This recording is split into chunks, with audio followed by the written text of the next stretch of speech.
Good morning students, welcome to your class.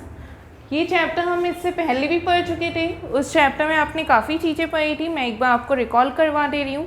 आपने उसमें 3 categories पढ़ी थी कि हिस्ट्री किस किस पार्ट में डिवाइड थी। मैंने आपको बताया था ancient period, medieval period and modern period. उस समय मैंने आपको ये बताया था कि एंशिएंट पीरियड जो था उसके बारे में आपने इन्फॉर्मेशन क्लास 6 में ली थी। जो आपका मेडिवल पीरियड था उसके बारे में इंफॉर्मेशन आपको क्लास 7 में मिली थी। एंड देन मॉडर्न पीरियड, उसके बारे में हम इस क्लास में रीड करते हैं। Then afterwards I tell you कि जो एंशिएंट पीरियड है उसमें अर्ली मैन के बारे में आपने स्टडी की थी, मेडिवल पीरियड में आपने रूलर्स के बारे में स्टडी की थी, और मॉडर्न पीरियड में आप क्या करोगे, ब्रिटिशर्स जब से आए इंडिया में उसके बाद का जो टाइम है उन सब के बारे में आप स्टडी इस पीरियड में करेंगे। देन उसके बाद मैंने आपको कुछ फीचर्स बताए थे मॉडर्न पीरियड। अगर कहीं पर मॉडर्न पीरियड स्टार्ट हो रहा है तो हम कैसे पहचान सकते हैं कि वहाँ पे मॉडर्न पीरियड स्टार्ट हो गया है। कुछ चीज़ों को देखकर हम कैरेक्टराइज करेंगे, अच्छा यहाँ पे मॉडर्न पीरियड स्टार्ट हो गया है। तो उन चीज़ों को मैंने आपको बताया था, जैसे कि मैंने आपको बताया था अर्बनाइजेशन, जो अर्बन एरियाज है वो ज़्यादा से ज़्यादा ग्रो करेंगे। फिर मैंने आपको कहा था इंडस्ट्रियलाइजेशन, इंडस्ट्रीज़ का बहुत रैपिड ग्रोथ होगा। उसके बाद मैंने आपको बहुत सारी ऐसी फीचर्स बताई थी जिनसे कि हमें पता चलता है कि कहीं पर मॉडर्न पीरियड स्टार्ट हो गया है। उसके बाद मैंने आपको कहा था कि अगर कहीं पे मॉडर्न पीरियड स्टार्ट हो रहा है तो उस समय उस जगह की कल्चर है, इकनॉमी है, सब कुछ बहुत रैपिडली चेंज हो जाता है। तो ये सारी बात थी आपके मॉडर्न पीरियड की कि मॉडर्न पीरियड कहीं स्टार्ट होता है तो हमें क्या क्या चेंजेस देखने को मिलते हैं। पूरे वर्ल्ड की हम बात कर रहे थे। तो इंडिया में मॉडर्न पीरियड 18वीं सेंचुरी से स्टार्ट हुआ था, मैंने ये उस टाइम बताया था। और ब्रिटिश पीरियड के बारे में मैंने बताया था कि जब से ब्रिटिश पीरियड स्टार्ट हुआ था इंडिया का मॉडर्न पीरियड उसी टाइम से स्टार्ट था। तो मुझे आई होप कि आपको ये सारी बातें रिमेंबर होगी, याद होंगी। तो फिर इसके बाद हम आज आगे का पढ़ते हैं कि जब ब्रिटिश पीरियड आया था, ये ब्रिटिशर्स आए थे इंडिया पे, उसके बाद जो पीरियड स्टार्ट हुआ था उसे मॉडर्न पीरियड कहा था। और उस समय इंडिया पे क्या क्या चेंजेस आए थे। जैसे अभी तक हमने पढ़ा मॉडर्न पीरियड के जो फीचर्स थे वो हमें वर्ल्ड में क्या क्या देखने को मिल रहे थे। अब हम पढ़ते हैं कि ब्रिटिशर्स जब इंडिया पे आए थे तो इंडिया पे क्या क्या फीचर्स हमें देखने को मिले थे। तो सबसे पहले इंडिया में जो फीचर्स थे, इंडिया में जो बिल्डिंग्स थी, इंडिया की नई बिल्डिंग्स बनना, रेलवेज आना, ये सारी चीज़ें थी।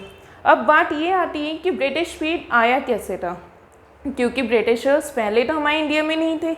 हमारे इंडिया में इससे पहले कौन थे, मुग़ल एम्पायर था, अलग अलग जैसे रूलर्स थे, उनके किंगडम्स थे। तो ब्रिटिश एम्पायर कैसे आया, ब्रिटिश जब आए थे उससे पहले यहाँ पे मुग़ल रूलर थे। तो औरंगज़ेब लास्ट रूलर थे मुग़ल के। उसके बाद के जितने मुग़ल रूलर थे वो उतने एफिशिएंट नहीं है।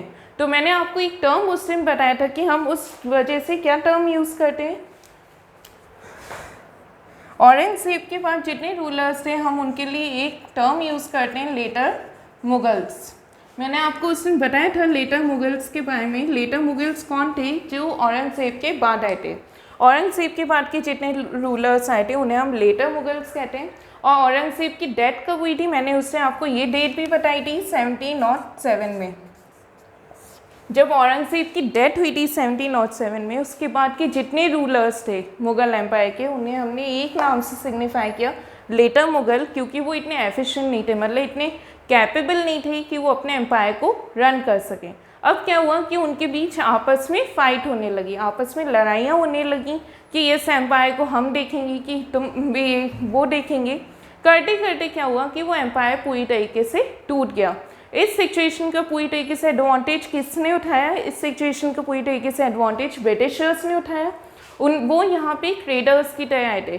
ट्रेडर्स का मतलब क्या होता है, उससे मैंने आपको बताया था, ट्रेडर्स का मतलब होता है बिजनेसमैन, ठीक है, जो यहाँ किसी जगह बिजनेस करने आते हैं। जैसे कहीं पे भी आप ट्रेडर्स वर्ड एसएसटी में बहुत बार सुनोगे। तो ट्रेडर्स का मतलब आप याद रखेंगे, ट्रेडर्स का मतलब होते हैं बिजनेस करने आने वाले, ठीक। तो यहाँ पे ब्रिटिशर्स जो थे या फिर यूरोपियन मर्चेंट्स हम कह लें, बिजनेसमैन जो थे, वो यहाँ पे सिर्फ इंडिया पे बिजनेस करने आए थे। इंडिया से वो रॉ मटेरियल ले जाते थे अपनी कंट्री में और उसे सेल करते थे या फिर यूज़ करते थे। बट यहाँ पे क्या हुआ, जब ब्रिटिशर्स ने देखा कि यहाँ इंडिया पे यूनिटी नहीं है, ये रूलर्स आपस में ही लड़ रहे हैं, तो उनने इस सिचुएशन का एडवांटेज उठाया और उनने ये सोचा कि क्यों ना हम अपना ही एम्पायर यहाँ पे सेट कर लें। अगर हम अपना एम्पायर सेट करते तो उन्हें बहुत प्रॉफिट्स थे। अगर ब्रिटिशर्स का एम्पायर यहाँ पे सेट होता है तो क्या होगा, सबसे पहले उन्हें रॉ मटेरियल फ्री में मिलेगा, क्योंकि जिसकी गवर्नमेंट है वो थोड़ी ना पैसे देगा उस चीज़ को खरीदने के लिए। तो उन्हें सबसे फर्स्ट प्रॉफिट तो यही था कि उन्हें वो सारे रॉ मटेरियल फ्री में मिल जाते और वो उस रॉ मटेरियल को अपनी कंट्री में बहुत ही हाई रेट पे सेल करते। दूसरा प्रॉफिट क्या था कि ऐसे बहुत सारे क्रॉप्स होते हैं, आप आगे पढ़ोगे, जिन क्रॉप्स को हर जगह ग्रो नहीं कर सकते थे। कुछ क्रॉप्स इस वजह से नहीं ग्रो हो सकते कि क्लाइमेटिक कंडीशंस उस हिसाब से नहीं होती, उस हिसाब से हमें टेम्परेचर नहीं मिल पाता, उस हिसाब से हमें वेदर नहीं मिल पाता। लेकिन इंडिया में उन क्रॉप्स के लिए वेदर और क्लाइमेटिक कंडीशंस हम कह लें अप्रोप्रिएट थी।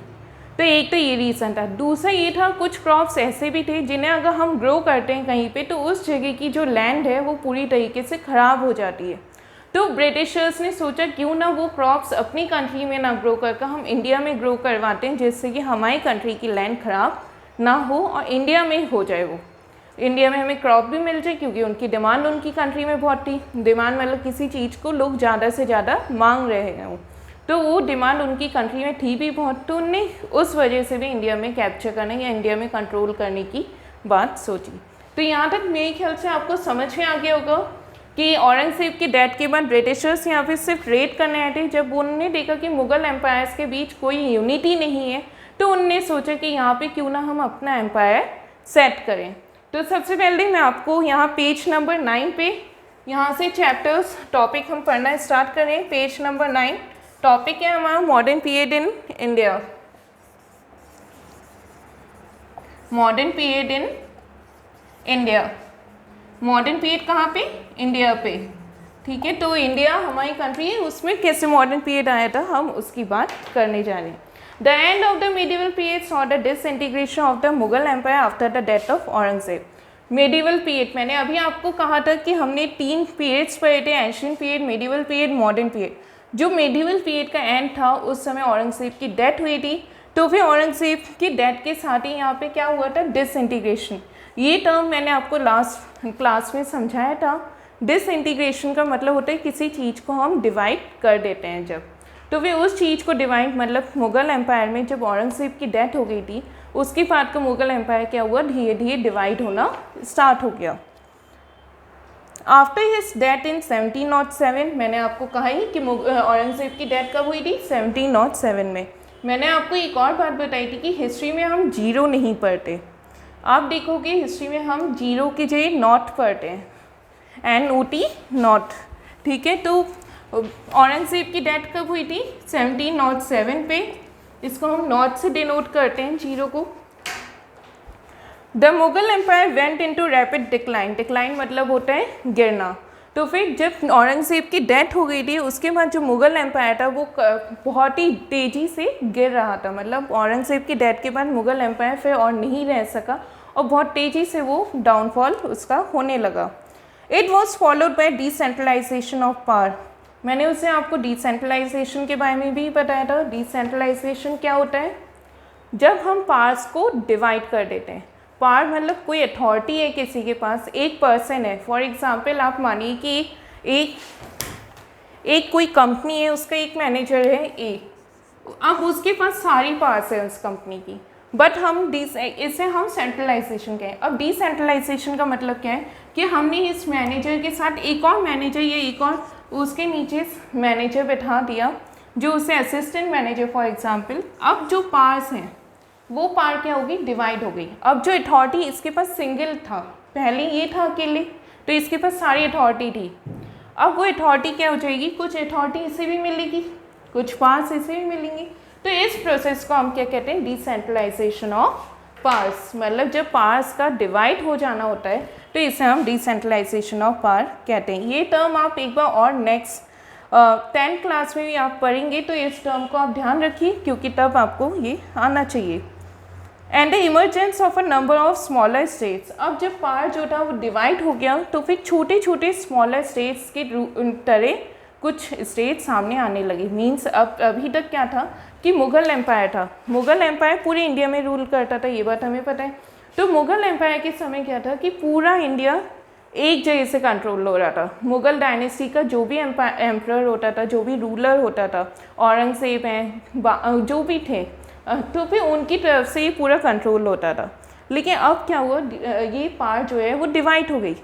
जब ये छोटे छोटे डिवाइड हो गई, अब जो ये पर्सन है वो भी तो कहीं का रूलर होगा, तो उस तरीके से ये छोटे छोटे स्टेट्स में ये जो पार्ट है वो डिवाइड हो गया और बहुत सारे ऐसे स्टेट्स हमारे सामने देखने को मिलने लगे।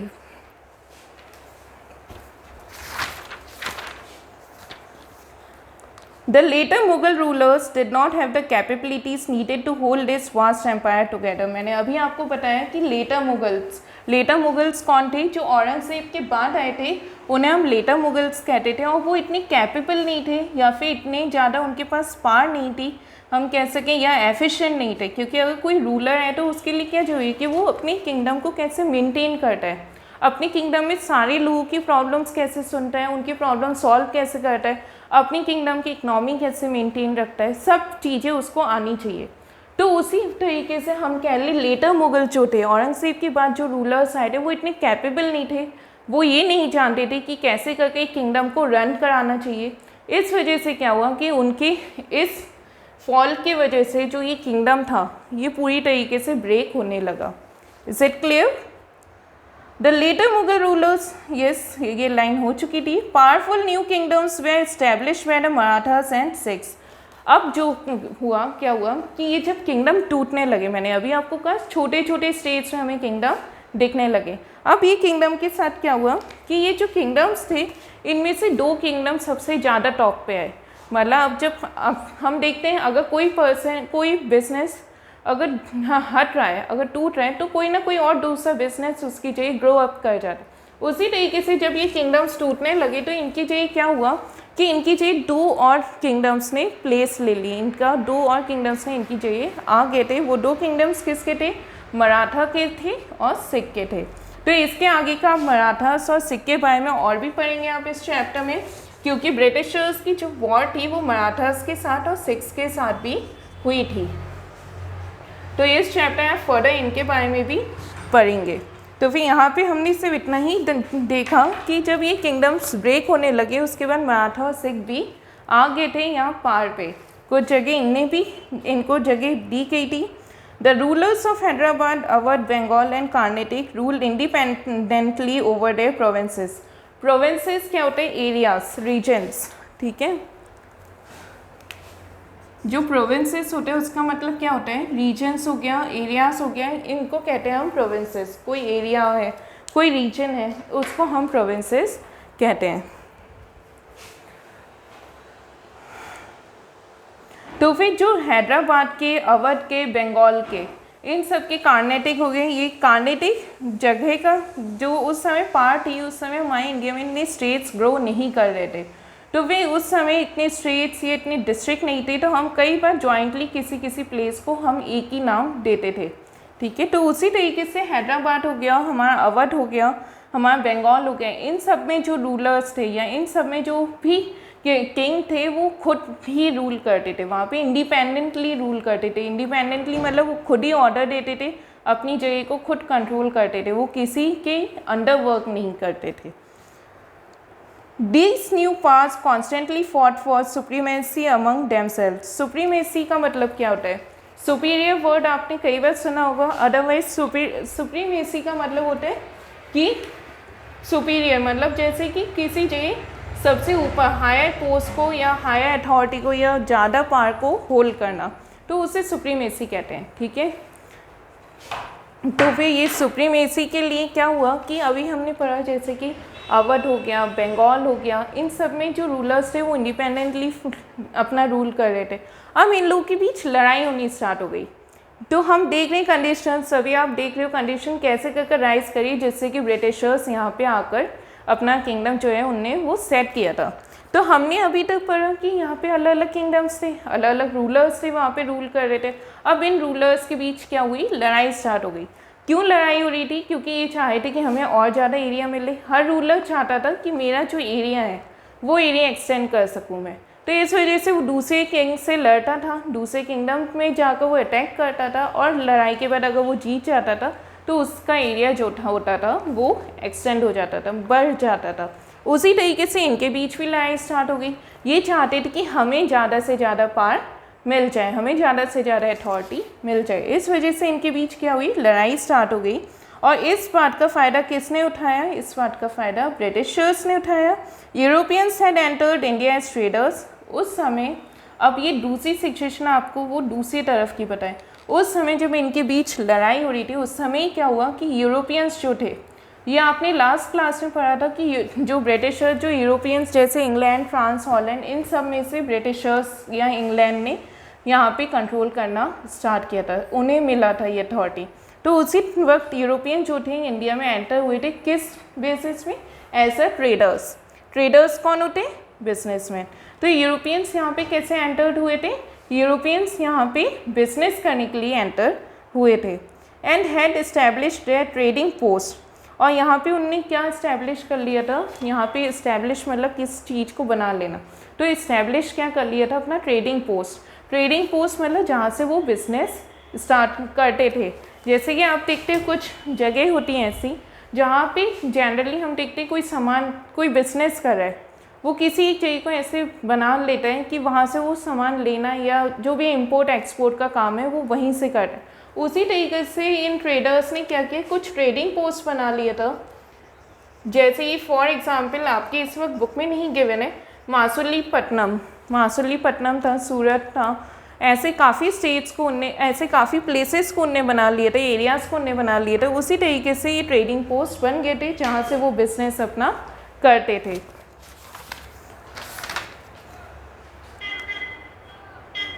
Those were the Portuguese, Dutch, French and the English। अब इनमें से कौन थे? पोर्टुगीज़ थे, डच थे, फ्रेंच थे, इंग्लिश थे। ये लोग यहाँ पे आते थे, अपने बिजनेस के लिए आते थे, अपना जो भी इंपोर्ट एक्सपोर्ट का काम है वो यहाँ पे कैरी आउट करते थे, ये काम वो यहाँ पे करते थे। The English and the French company saw it as an opportunity for establishing a political and territorial future in India.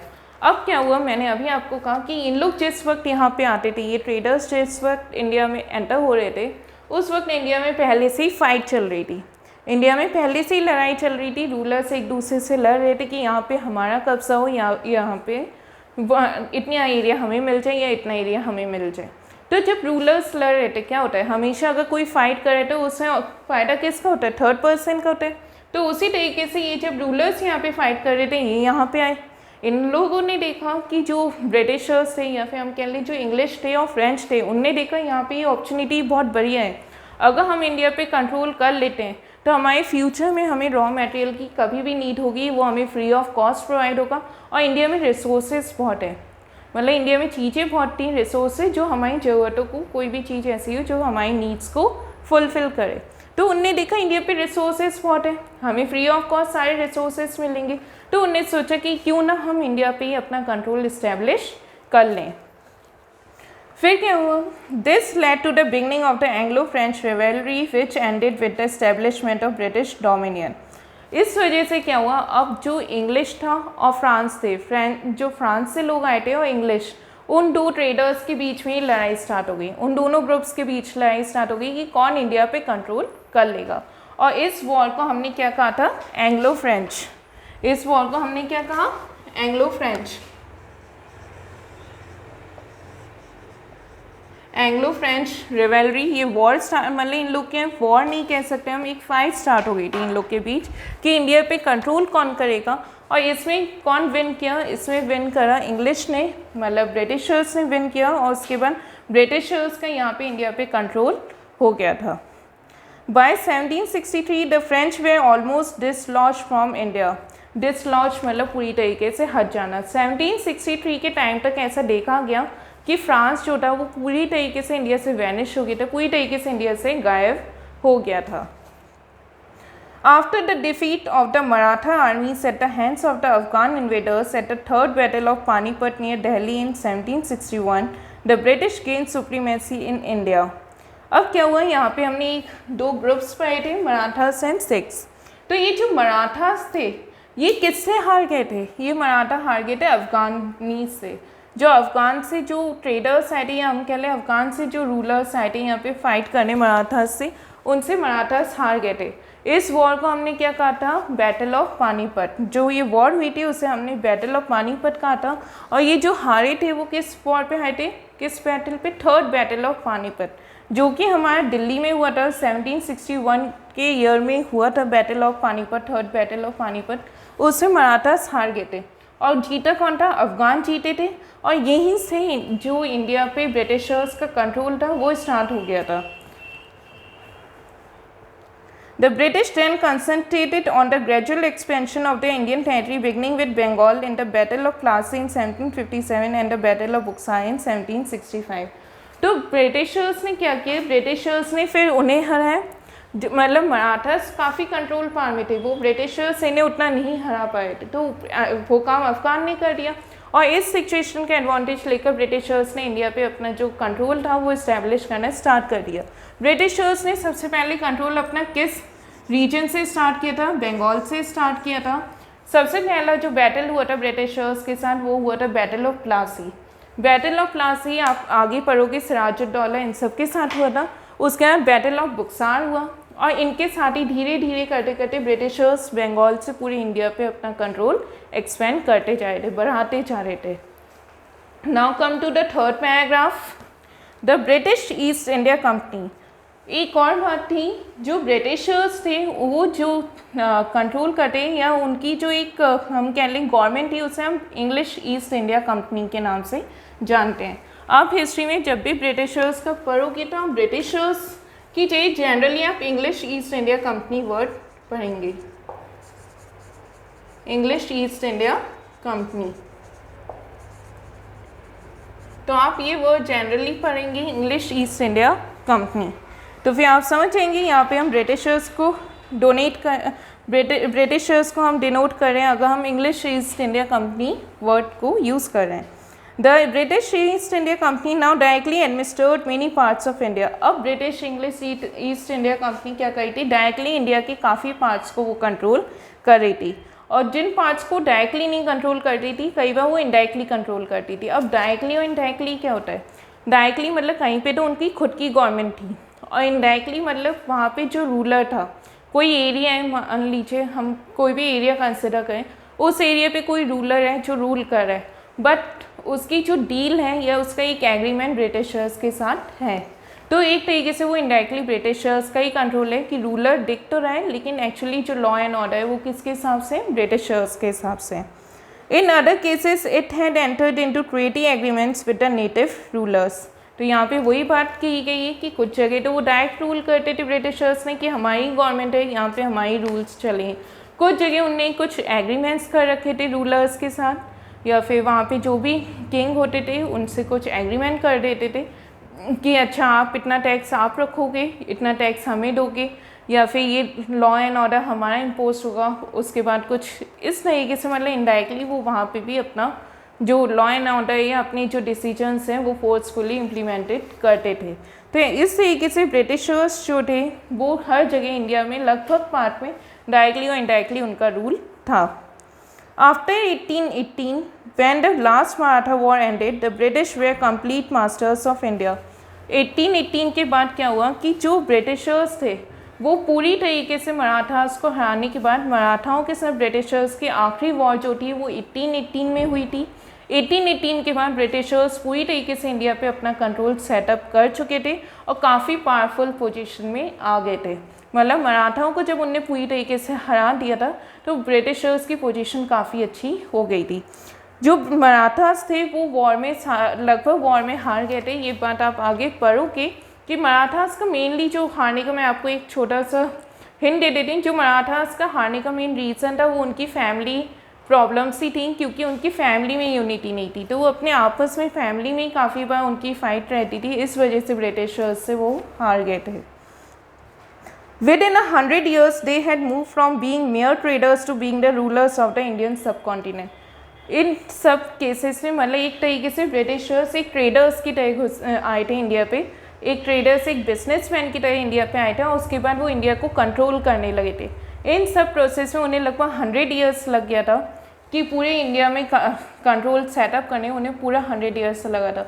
और ब्रिटिशर्स का रूल इंडिया में ऑलमोस्ट कितने ईयर्स था, 200 ईयर्स। ये कहा जाता है, कई बुक्स में ये लिखा है कि जो ब्रिटिशर्स का कंट्रोल है इंडिया पे वो लगभग 200 ईयर्स तक था। नाउ आई होप आपको इतना सारा इन सब में कोई डाउट नहीं होगा modern period in Indian history में। तो फिर इसमें मुझे नहीं लगता मॉडर्न पीरियड इन इंडिया में आपको कोई डाउट रहा होगा। सबसे पहले हमने ये पढ़ा कि औरंगज़ेब की डेथ हो गई थी 1707 पे। औरंगज़ेब की डेथ होने के बाद जो मुग़ल रूलर्स थे जितने, उनको हमने लेटर मुग़ल्स नाम दिया था। लेटर मुग़ल इतने कैपेबल नहीं थे कि वो किसी भी जगह को अच्छे से कंट्रोल कर चला सके, तो उनमें आपस में लड़ाई होने लगी, जिस वजह से उनका जो रूल था या उनका जो कंट्रोल था वो डिवाइड होने लगा। किसी एरिया पे वो कंट्रोल कर, किसी एरिया में दूसरा रूलर, मतलब पहले जो एक रूलर होता था, औरंगज़ेब हैं, ये हैं, वो एक रूलर जो था वो डिवाइड हो गए थे। तो अब जब अलग अलग एरियाज में, प्रोविंसेस में अलग अलग रूलर्स थे, उस वजह से क्या हुआ कि उस वजह से जो ब्रिटिशर्स थे वो यहाँ पे उस वक्त यूरोपियंस के जो थे वो यहाँ पे उस वक्त बिजनेसमैन की तरह यहाँ पे बिजनेस करने आते थे। उनने देखा इंडिया में पहले से काफ़ी लड़ाई है रूलर्स के बीच कि कौन कंट्रोल करेगा, तो उनने सोचा क्यों ना हम यहाँ पे कंट्रोल करना स्टार्ट कर दें। अब यहाँ पे यूरोपियंस जो आए थे उनमें सबसे मेनली दो ग्रुप्स जो थे, फ्रेंच एंड इंग्लिश, तो उनके बीच लड़ाई स्टार्ट हो गई थी कि अब कौन कंट्रोल करेगा इंडिया पे। उसको हमने एंग्लो फ्रेंच राइवलरी के नाम से जाना था। अब इन दोनों में कौन जीता था? इन दोनों में जीता था ब्रिटिश, इंग्लिश जीता था, जिसने इंडिया पे कंट्रोल करना स्टार्ट कर दिया था। उनकी जो कंपनी थी या जो यहाँ पे लॉ एंड ऑर्डर पुट करती थी इंडिया में, उस कंपनी को हमने क्या कहा? English East India company. उन्हें अपना लॉ एंड ऑर्डर यहाँ पे पुट करना स्टार्ट कर दिया। एंड आफ्टरवर्ड्स वी सी कि यहाँ पे मराठास और सिख्स दो ग्रुप थे, धीरे धीरे उन्हें इन दोनों से फाइट करके इन दोनों को हरा दिया और विद इन 100 ईयर्स हमें ये देखने को मिला कि वो इंडिया में पूरी तरीके से अपना कंट्रोल सेटअप कर चुके थे। तो I hope there is no doubt in any point or any term. So we continue with our next topic, sources of modern Indian history. ये हमारा नेक्स्ट टॉपिक है। उससे पहले एक टिडबिट यहाँ पे था, तो उस टिडबिट को भी हम देख लेते हैं। ऑरेंज कलर का बॉक्स है। Mysore under Hyder Ali became a source of danger to the rising British power in India. Between 1767 and 1799, the British waged 4 wars to destroy the power of Mysore. Mysore एक place था जहाँ पे हैदर अली एक ruler थे। तो हैदर अली बहुत ही efficient ruler थे। यहाँ पे ये कहा जाए हैदर अली बहुत ही एफिशिएंट रूलर थे। और ब्रिटिशर्स जब ग्रो करने लगे तो हैदर अली उनके लिए एक हर्डल के टाइप के थे, मतलब एक उनके लिए रुकावट थी ब्रिटिशर्स के लिए अपनी पावर पूरी तरीके से यहाँ ग्रो करने के लिए। तो उन लोग ने क्या किया कि उन लोग ने हैदर अली के साथ 4 वॉर्स फॉट किए थे। आफ्टरवर्ड्स जिसके वजह से क्या हुआ, हैदर अली हार गए थे। आफ्टरवर्ड्स ब्रिटिशर्स का पार्ट जो इंडिया में था वो पूरी तरीके से अच्छे से सेटअप हो गया था। तो हम अब नेक्स्ट टॉपिक की तरफ अपना मूव करते हैं, sources of modern Indian history. अब बात आती है सोर्सेस की। सोर्स क्या होता है कि किसी चीज़ की हमें जानकारी, जैसे हमने कहा मॉडर्न पीरियड में अच्छा ये हुआ, ब्रिटिशर्स आए, उसके पहले मुग़ल एम्पायर था, मुग़ल एम्पायर में ये था वो, जितनी भी आपको यहाँ पे इंफॉर्मेशन मिली, ये इंफॉर्मेशन कहीं ना कहीं हमें कुछ तो कहीं से मिला होगा। ये थोड़ी ना कोई पर्सन है, ये थोड़ी ना कि उस समय था जो अब आपके सामने कोई आकर बता रहे अच्छा ऐसे देखा था मैंने, ऐसा था। कुछ ना कुछ हमारे पास सोर्सेस थे जिनको हमने जब पढ़ा तो हमें पता चला उस समय क्या क्या हुआ था। तो अब हम इस टॉपिक में उन्हीं सोर्सेस की बात करें जिनकी वजह से हमें ये सारी इंफॉर्मेशन मिलती है। These are various sources which give us detailed information about the modern period. यहाँ पे एक आपका मिस्टेक है बुक में, आप जरा करेक्शन कर लीजिएगा। फर्स्ट लाइन में जो आपका इनफॉर्मेशन है वो गैप नहीं होगा, इन्फॉर्मेशन है वो। Information about the modern period. These sources have been divided into 2 groups, primary sources and secondary sources. तो यहाँ पे जो सोर्सेस ऑफ इंफॉर्मेशन है उनको हमने मेनली 2 कैटेगरी में डिवाइड किया है। कौन कौन सी 2 कैटेगरी हमारे पास है? एक हमारे पास होगी primary sources, second one is secondary sources. Second हमारे पास क्या है? Secondary sources. तो पहला हमारे पास प्राइमरी सोर्सेस है, दूसरा सेकेंडरी सोर्सेस है जिनके थ्रू हमें ये सारी इंफॉर्मेशन देखने को मिलती हैं। Primary, these are many archaeological and architectural sources also, but these are comparatively less important for this period. Architectural sources कौन से होते हैं? वो सोर्स हैं जो बिल्डिंग्स वगैरह से मिलते हैं, जो इन्फॉर्मेशन हमें बिल्डिंग्स वगैरह से मिलती है उन्हें हम आर्किटेक्चरल सोर्सेज कहते हैं. आर्कियोलॉजिकल सोर्सेज जैसे हमें कोई स्टोन मिल गया या फिर हमें बोन्स हैं या वेसल्स हैं, इन सबको हम आर्कियोलॉजिकल सोर्सेज कहते हैं. प्राइमरी सोर्सेज, सबसे पहले हम बात किसकी कर रहे हैं? प्राइमरी सोर्सेज की बात कर रहे हैं. प्राइमरी सोर्सेज में मेनली मैं आपको पहले ही बता दी, प्राइमरी सोर्सेज में हमारे इंस्क्रिप्शंस हो गए, कॉइन्स हो गए, आर्टिफैक्ट्स हो गए, ये सारी चीज़ें आती हैं. इंस्क्रिप्शंस क्या होते हैं?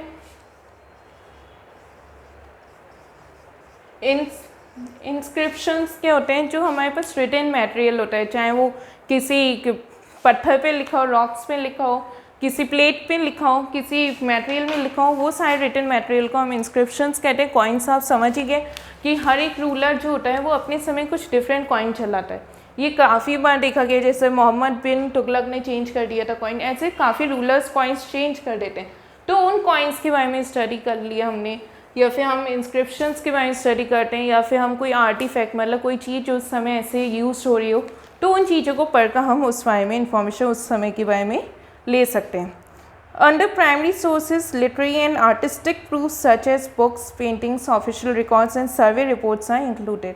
तो प्राइमरी सोर्सेज में हमारी कौन से चीज़ें आती हैं? लिटरेरी सोर्सेज, कोई चीज़ लिखी हुई हो, जैसे कोई ऑफिशियल रिकॉर्ड हो, किंग की कोई भी कोर्टयार्ड जो हैं वो कोई रिकॉर्ड मेंटेन कर रहे हैं, अगर हमें वो रिकॉर्ड मिल गया है अभी, तो हम उन सब चीज़ों से हम उस समय के बारे में जान सकते हैं. These sources have been preserved in archives and museums. तो आप देखते हो म्यूज़ियम में क्या रखी रहती? पुरानी चीज़ें रखी रहती.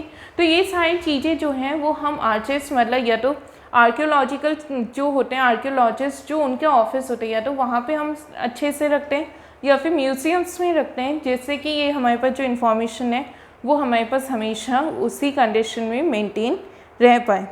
Artifacts from archaeological sites, coins, monuments, inscriptions, travelogues. Travelogues क्या होता है? Travelogues यहाँ पे एक वर्ड आपको मिल रहा है, travelogues और autobiographies. Travelogues and autobiographies.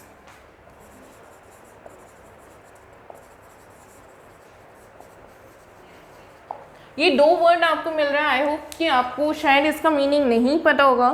तो ट्रैवलॉग्स होते हैं जैसे कोई पर्सन है, वो किसी और देश में या किसी और एरिया पे जा रहा है, उसने वहाँ पे कुछ चीज़ एक्सपीरियंस की, उन चीज़ों के बारे में जब वो लिख रहा है तो उसे हम ट्रैवलॉग कहते हैं. कहेंगे ये रहा आपका वर्ड. तो फॉर एग्ज़ाम्पल आप हैं, आप किसी और कंट्री में जा रहे हैं जैसे, तो फिर आपने वहाँ पे देखा क्या क्या चेंजेस हैं, क्या फूड है, क्या लाइफस्टाइल है लोगों की. आपने उन चीज़ों को जब एक कॉपी में लिखा या आपने किसी उसमें लिखा डायरी वगैरह, तो वो चीज़ आपकी जो है वो ट्रैवलॉग कहलाएगी. तो इंडिया में भी ऐसा हुआ. इंडिया में काफ़ी लोग थे, फाइन थे जैसे, वो सब यहाँ पे आए थे इंडिया पे. उन्हें इंडिया पे क्या क्या चीज़ें चल रही हैं, कैसे रूलर हैं, क्या वो प्रैक्टिस करें, इन चीज़ों को जब उनने देखा, उनने अपनी चीज़ों को लिखा, उन चीज़ों को हम क्या कहते हैं? ट्रैवलॉग. अब ये ट्रैवलॉग क्या करते हैं? ये ट्रैवलॉग अब हम जब पढ़ते हैं तो हमें खुद पता चलता है कि उस समय रूलर